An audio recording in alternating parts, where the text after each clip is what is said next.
తనకంటూ ఎవరూ లేరు అన్నప్పుడు ప్రతివాడి చూపు ఆ అమ్మాయి మీదే ఉంటుంది. అదే తన వెనక ఒక కుటుంబం ఉంది అన్నప్పుడు ఒక భయం ఉంటుంది. అందుకే తనని మన మనిషిగా చేసుకుని మన కుటుంబంలో స్థానం ఇద్దామని తీసుకొచ్చాను. ఆడపిల్లని తీసుకొచ్చి ఇంట్లో పెడితే మిగిలిన వాళ్ళకి ఇబ్బందిగా ఉంటుందేమో కదా నాన్న. ఎవరికి ఇబ్బందిరా? ఉండడానికి తనకు లేని ఇబ్బంది ఇంట్లో స్థానం ఇవ్వడానికి మనకేంటి ఇబ్బంది?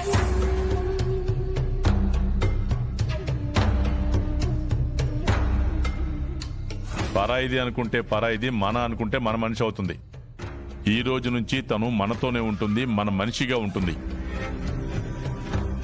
తనని అందరితో సమానంగా చూసుకోండి మీరంతా.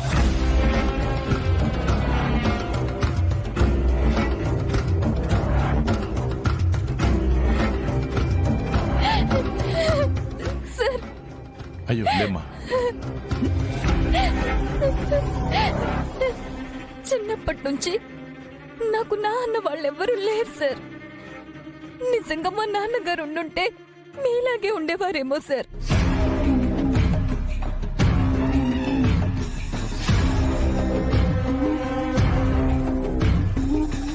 ఒంటరిగా రోజు వాళ్ళ నుంచి వీళ్ళ నుంచి తప్పించుకుంటూ చస్తూ బతుకుతున్న నాకు మీరున్నారన్న ధైర్యం నాకు ఇచ్చారు సార్. మీ కుటుంబాన్ని నా కుటుంబం చేస్తున్నారు.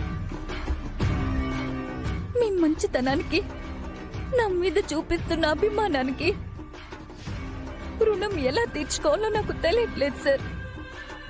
జీవితాంతం మీ కాళ్ళ దగ్గర ఇలాగే పడి ఉంటాను సార్. వద్దమ్మా. సరే, మా అన్న చిన్న కష్టం చూసినా తట్టుకోలేడు. అట్టాంటిది ఓ ఆడపిల్ల బాధపడతా ఉంటే ఇంకెట్టా తట్టుకుంటాడు? నువ్వేం భయపడమాక, మేమందరం ఉండాంలే. మా అన్న చెప్పినట్టు ఇక నుంచి నువ్వు మాతోనే ఉందుగాన్లే.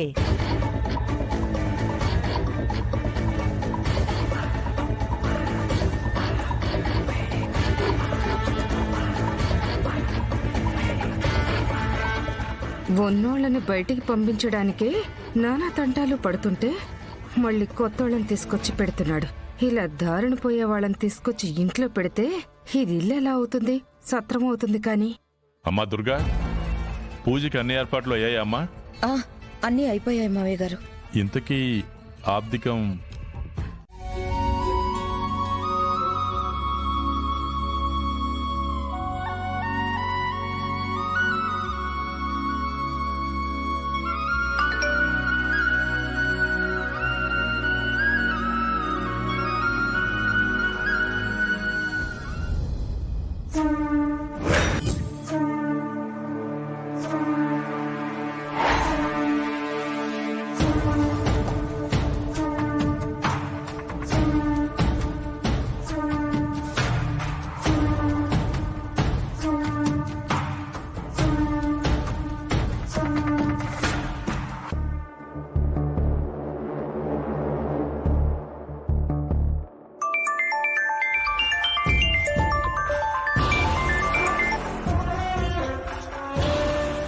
హాయ్, ఎలా ఉంది వీడియో?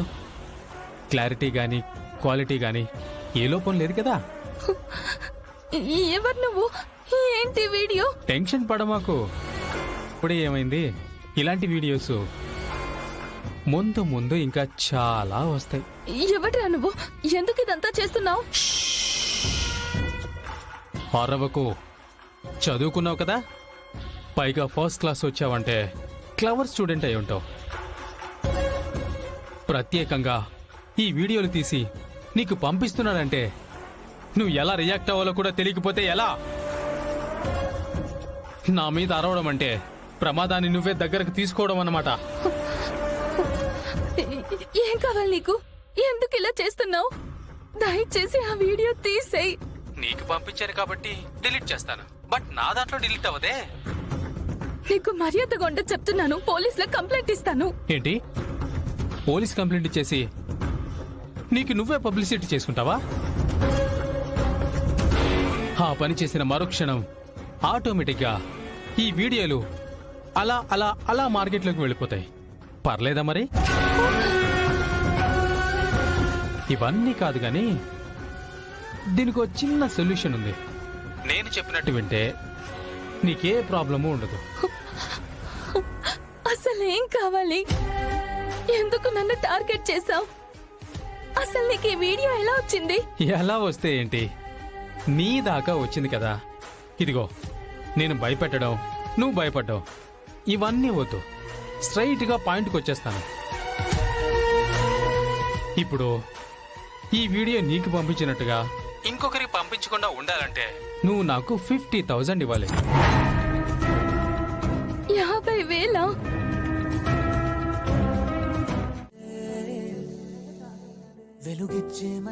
పాపా నా రెండు కళ్ళలో నిండినదే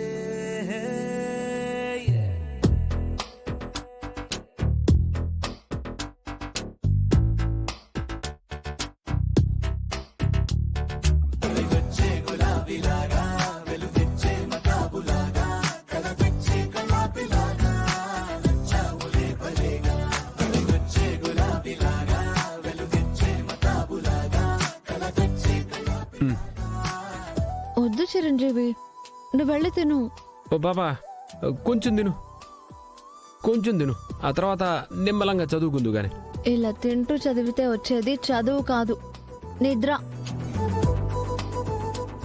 చదువుకి నిద్రకి సంబంధమే ఉండదు పాపా. నిద్ర అలసట తీరుస్తుంది, కానీ చదువు జీవితంలో కోరికలు తీరుస్తుంది.